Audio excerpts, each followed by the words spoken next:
So all we gotta do is change this flange. The old turbo that was on it had a smaller V-band on it, so yeah. Get it, brother. God, that sounds terrible. That was a Ford Exploder exploding. So all we got. Oh boy. Yeah. Anyways, Still going. Okay. So got to make that fit, and then we'll run a tight 90 here to run to the intercooler piping. But pretty much the standard stuff that was on the other turbo. This oil feed line and the oil drain bolt right up, so that saves us some time.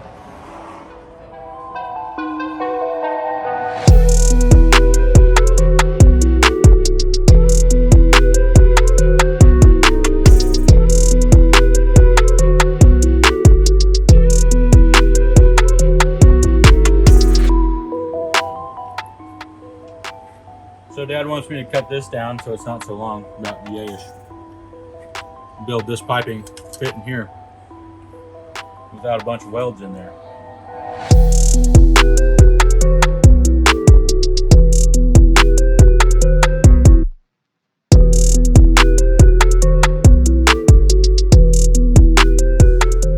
all right, well, we built this car like 7 or 8 years ago, and it's needed a weekend's worth of work for the last couple of years.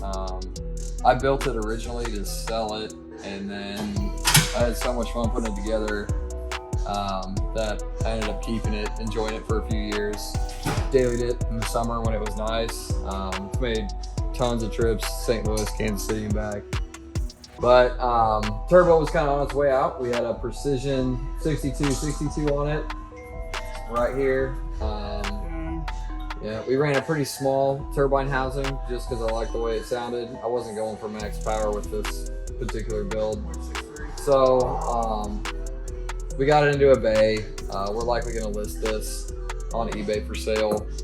So ended up, had a Garrett TO4 turbo here at the shop. So we ordered a twin scroll turbine housing for it. So it's divided. On each end of the turbo manifold, you'll see each side, every 3 cylinders has its own wastegate. So this should help spool. It's a little bit bigger than the one we had on it, but it's, you know, made for this style manifold. So doing this, we'll also have to change up charge piping. You can see we had this tight 90 and then another turn welded onto this one. So instead this time we just ran with a 90-degree coupler, and we'll just modify the charge piping a little bit to fit it. Also with that, this new Garrett turbo has a larger exhaust. So we'll want to make a new downpipe, order a new flange, new V-band clamp. So we'll modify the downpipe to accept that. Yep. We also, when I built this car, I never put power steering on it. My radiator was too close to the engine to be able to fit the power steering pump without making a custom bracket or anything. So we ended up notching out the core support right here a little bit. We moved the radiator further forward. During that time, we also put a little bit higher flow fans on it to keep temperatures cool. And then we were able to mount the power steering pump right here. So we were able to mount that and have clearance for the radiator and the fans. We'll take a stock 300ZX non-turbo power steering reservoir. We'll end up hacking these off and welding AN fittings on it, and we'll probably tuck it up underneath here, build a nice little bracket, and be able to, you know, fill it and get the cap on well. It's still higher than the pump, so that the transmission fluid, the ATF power steering fluid, can get to the pump. So once that's all done, we flow the injectors. These Injector Dynamics ID1000s have been in it for the last, 6 years. And they've sat with ethanol in them for, I don't know. The thing's probably, this car's probably only had a couple 100 miles put on it in the last 3 years. They've just been sitting in the shop for years. Put them in the flow tester. They were a little dirty, but put them in the ultrasonic cleaner, float them. They all flow perfect. We put them back in.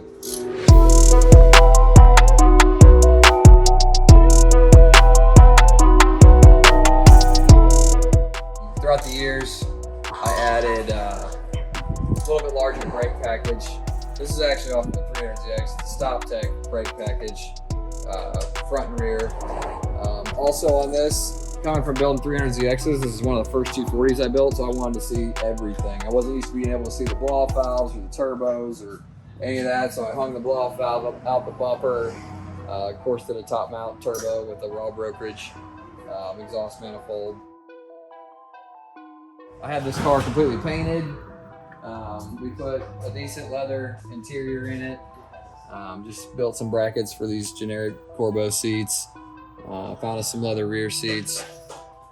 Had a lot of things powder coated. If you peek up underneath the rear, the entire suspension underneath the subframe has all been redone. The entire car's had the underbody sprayed, but everything's powder coated blue and purple to match the engine bay. The car's got stock internals. It has Tomei camshafts.